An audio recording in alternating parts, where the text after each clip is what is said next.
जब से इंसान इस दुनिया में आया है, नफरत और मोहब्बत दोनों ने यहाँ के जंग और अमन में बड़ा अहम किरदार अदा किया है। जूलियस सीजर और क्लियोपेत्रा की मोहब्बत हुई 2000 साल पहले, तो क्लियोपेत्रा जूलियस सीजर की बीवी बन गई। अब मिस्र के और रोम के तल्लुकात मिसाली बन गए।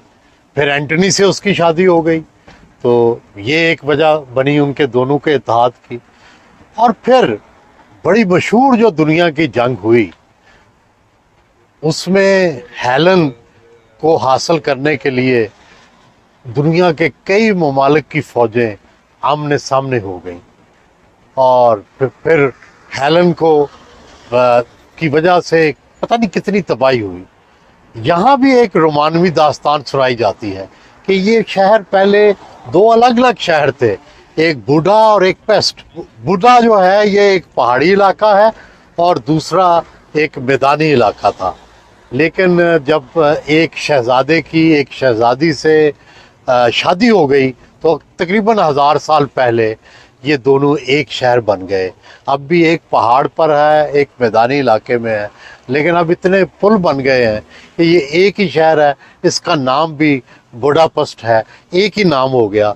और मोहब्बत की ये एक लाजवाल दास्तान बुडापेस्ट की शक्ल में हमें नज़र आती है।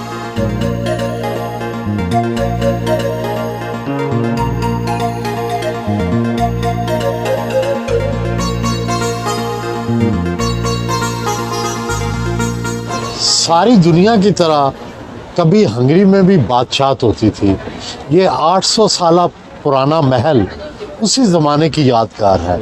इसमें सोवियत यूनियन के दौर में और मुख्तलिफ अदवार में तब्दीलियाँ भी होती रहीं। यहाँ पे जब 150 साल सल्तनत उस्मानिया का दौर रहा, उस ज़माने में भी ये महल आबाद रहा और अब इसको आर्ट गैलरी बना दिया गया है। यहाँ फ़नपारों की नुमाइश होती है, यहाँ पर कल्चर जो है उसको प्रमोट किया जाता है। यहाँ पे सारे हंगरी में, बल्कि यहाँ के ख़ासकर जो मशरक़ी यूरोप है, यहाँ आज भी थिएटर बड़ा मकबूल है।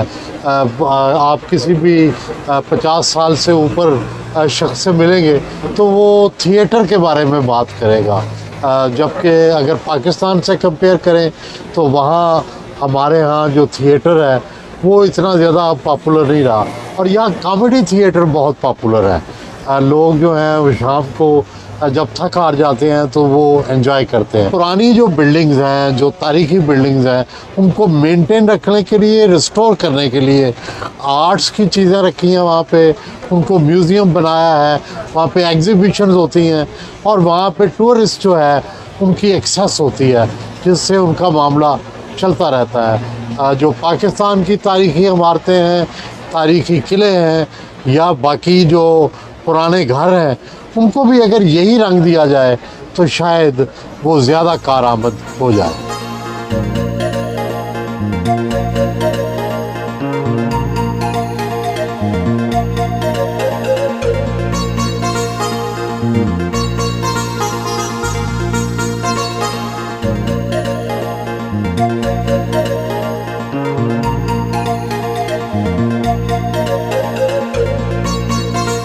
हंगरी के दारुल हुकूमत बुडापेस्ट की मेरे पीछे जो आपको इमारत नज़र आ रही है, ये पार्लिमान हाउस है और इसका जो तर्ज़ तमीर है वो गोथिक है और इसको यूरोप की खूबसूरत तरीन बिल्डिंग्स में एक शुमार किया जाता है।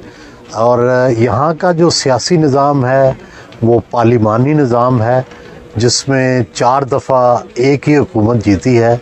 वो कौम परस्त और थोड़ी सी क़दामत पसंद पार्टी है, जो कि LGBT जो है उसको उसने बैन किया हुआ है, ना स्कूलों में पढ़ाने की इजाज़त है, लेकिन इमिग्रेंट्स के भी ख़िलाफ़ है। ये यूरोप के उन चंद ममालिक में है जिनमें सीरियन जो है उनको भी जगह नहीं मिली थी, और यहाँ पाकिस्तानी भी सिर्फ चंद हज़ार हैं।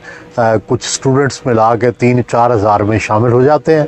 यहाँ पर 27% जो है वो हर बंदे से टैक्स लिया जाता है, जो कि यूरोप के किसी भी मुल्क से निस्बतन ज़्यादा है। लेकिन यहाँ पर जो ट्रांसपोर्ट की फैसिलिटी है, यहाँ पर जो तरक्की है, उसकी वजह से लोग खुशी से वो टैक्स अदा करते हैं। ज़ाहिर है बिजनेसमैन को तो शिकायत होती है कि उनका बहुत ज़्यादा हिस्सा टैक्स पे चला जाता है। यहाँ पे बहुत सारी चीज़ों से यूरोपीय पार्लियामेंट से भी इस हुकूमत को इख्तलाफ रहता है और ये अपने ख़ासकर मीडिया की आज़ादी पे भी इनसे शिकायत रहती है और भी कई पाबंदियों पे यूरोपीय पार्लियामेंट एतराज़ करती रहती है। लेकिन इसकी एक बड़ी कदीम हिस्ट्री है। ये 150 साल तक सल्तनत उस्मानिया का भी हिस्सा रहा और फिर उसके बाद ये जो सोवियत यूनियन था उसका हिस्सा रहा। 1989 के बाद ये यूरोप के ब्लॉक में आया। अब ये यूरोपीय यूनियन का एक बड़ा अहम हिस्सा है और अब ये यूरोप में शुमार होता है।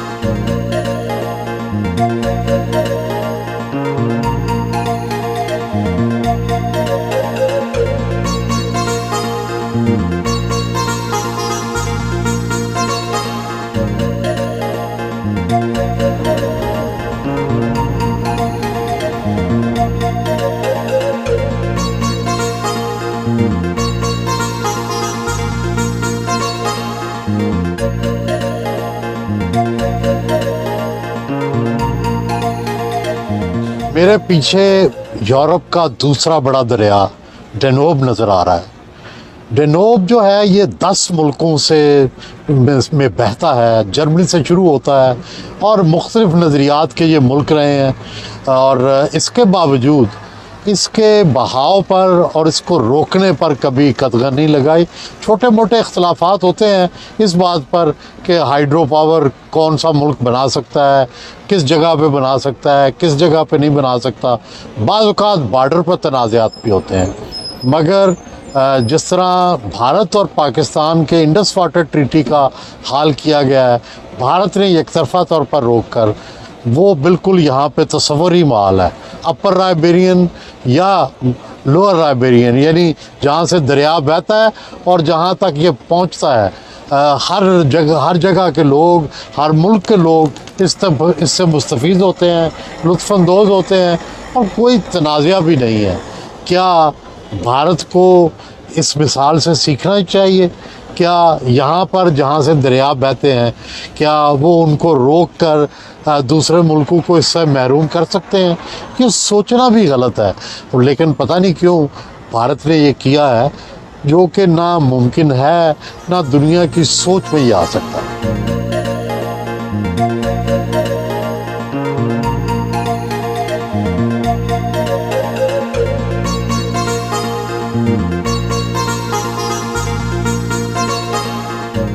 ये टिक्के और कबाब नहीं है, ये आलू के चिप्स हैं जो इस तरह बना के फ्राई करके और बिल्कुल ऐसे लगता है दूर से जैसे बोटियां हों ये, लेकिन आलू के चिप्स हैं।